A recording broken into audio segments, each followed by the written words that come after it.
preached, I asked some of you to give me amens. It's a good guide for me if I'm going in the right direction. So once again, I'm asking you, if I'm saying the right thing, give me an amen. Because I don't know if you've ever spoken to a quiet crowd.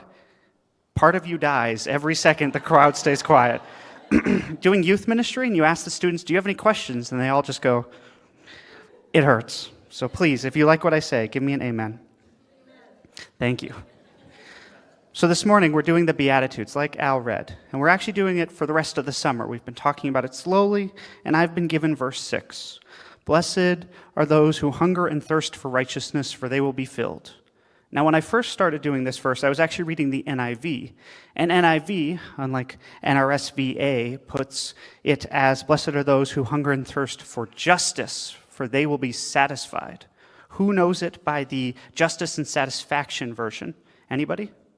Only a few. Who knows it by this righteousness version? Much more. See, I had remembered it by justice rather than righteousness. So when I was reading it, I was planning to talk about it in a way that was responding to justice.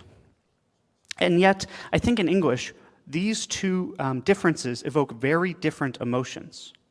In my mind, justice is a process of answering a call internally to what we see around us. It's a reaching out to the world. And righteousness was almost an inward response to God. And as I explored it, I found that, yes, both parts of that were true, but they're more interconnected than I had realized. You see, Greek and Hebrew allows these words to be interchanged completely.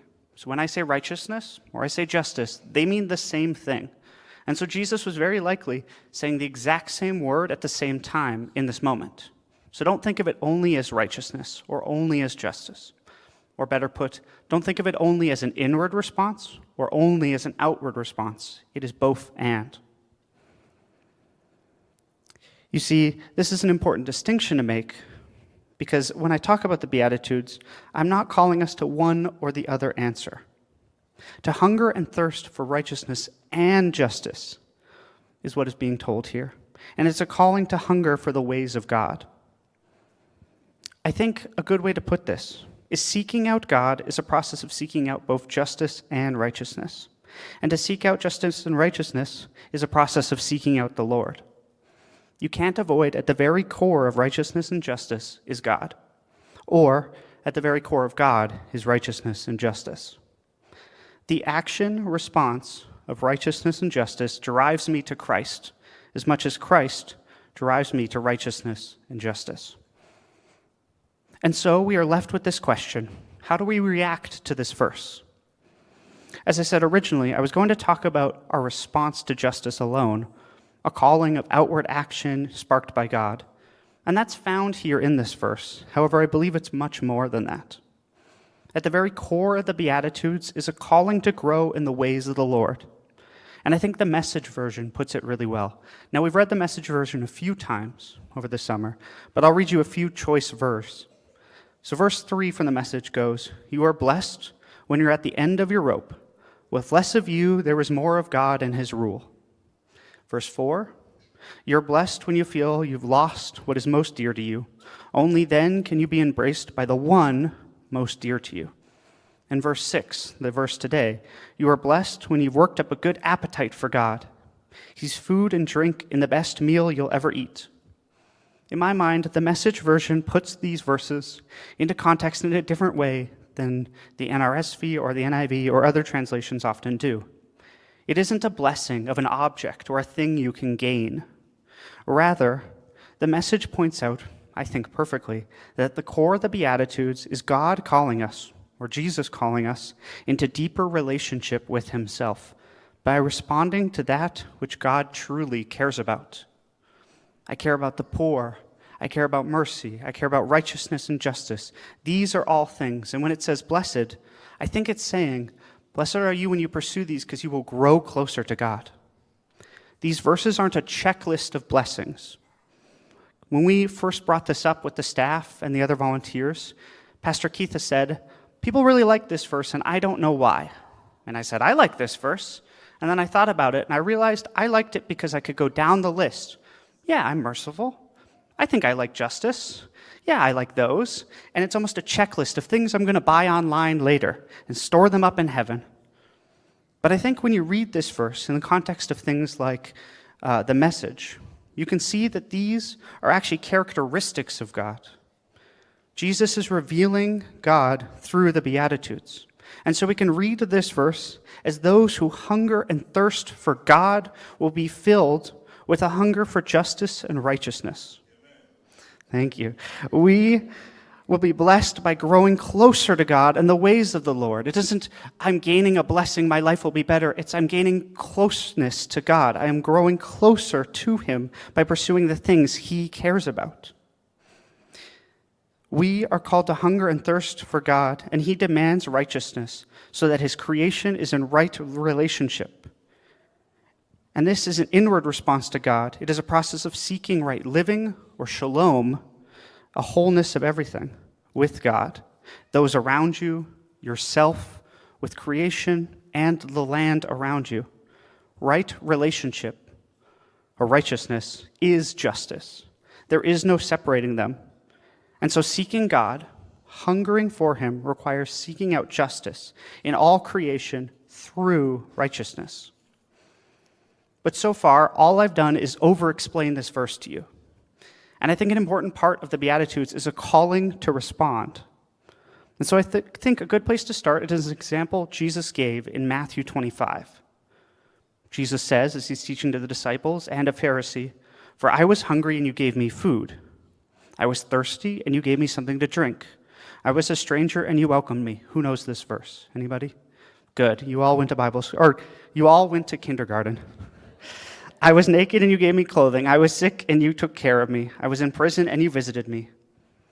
Then the righteous will answer Him, "Lord, when was it that we saw you hungry and gave you food, or thirsty and gave you something to drink? When was it that we saw you a stranger and welcomed you, or naked and gave you clothing? And when was it that we saw you sick or in prison and visited you?" And the king will answer them, "Truly I tell you, just as you did it for one of the least of those who are members of my family, you did it for me." I think Jesus is giving a good example here of what it means to respond to this justice and righteousness passage.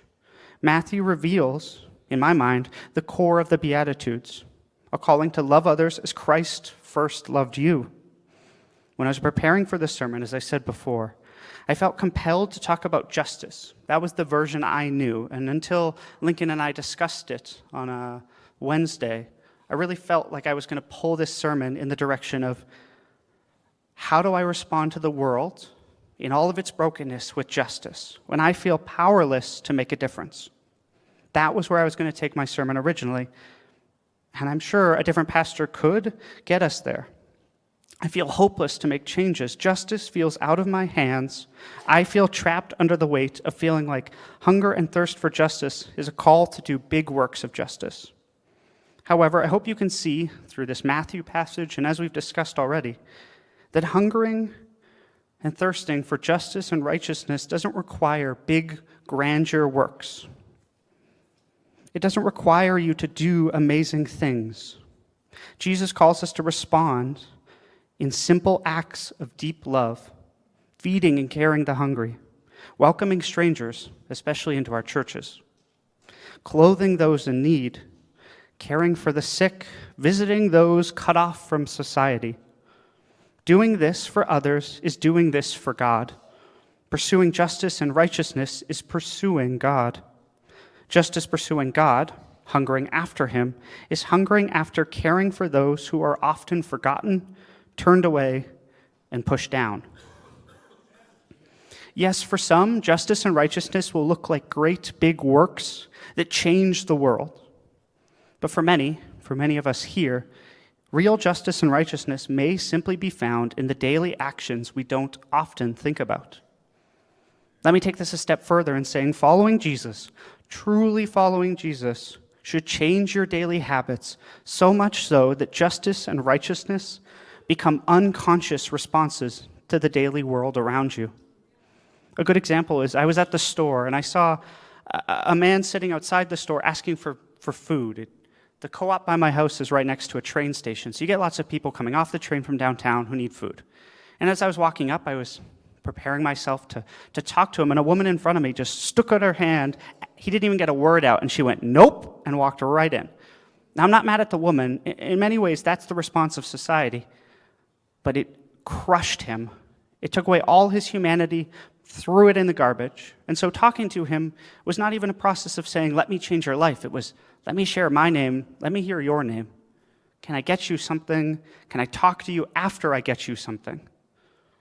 In many ways, I think following Jesus, responding to justice and righteousness, isn't changing everything about the world tomorrow, though that would be amazing. I think it's small moments of justice and righteousness found in the quiet moments between you and God. Seeking Christ should drive you to respond with righteousness and justice, just as seeking justice and righteousness should drive you towards Christ. These are the characteristics of God and God's calling for our lives. These aren't performative actions we do for the world to see. Look how great I am. Look how much I can do. It's Jesus saying, in the moments when nobody's watching, how do you respond? I think in many ways, for generations, we've told Christians the most important part about faith was salvation. That all your actions in life would lead you to salvation, and that was the most important thing. That your job as a Christian was to find Jesus, say the words, drink the juice, and gain salvation. Nothing else mattered. It's only you and God.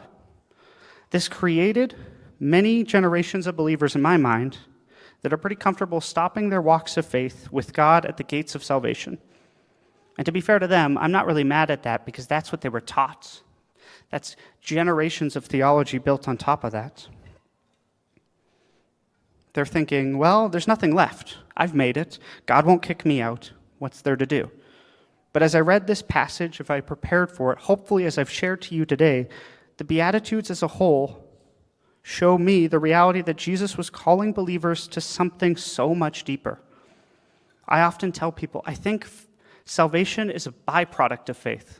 It isn't what you pursue in your faith. It's not gained by doing everything. It just happens on its own by following Jesus. Jesus is calling you to something so much greater. He's calling you to respond to the world around him as he did. Following Jesus should form in you a deep want for righteousness and justice, a caring for those who are forgotten by everyone except by God.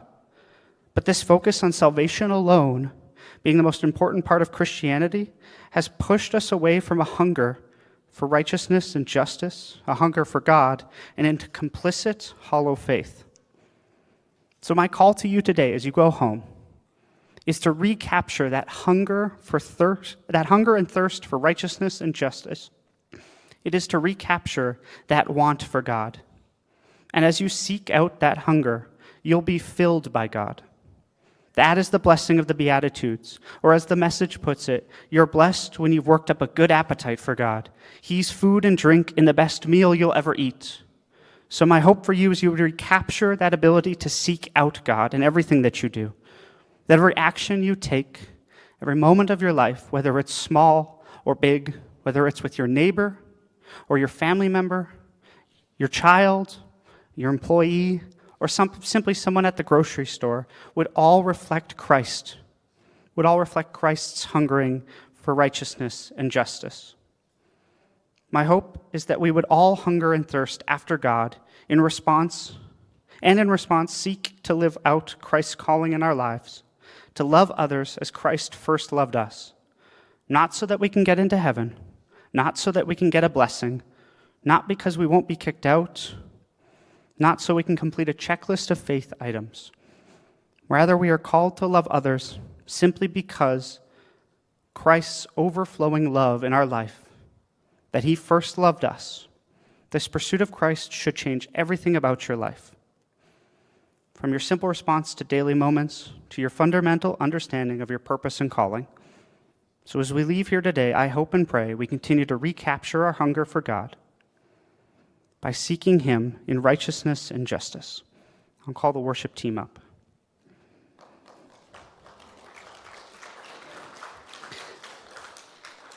And by seeking the ways of God, such as righteousness and justice, we can all grow closer to God in everything that we do.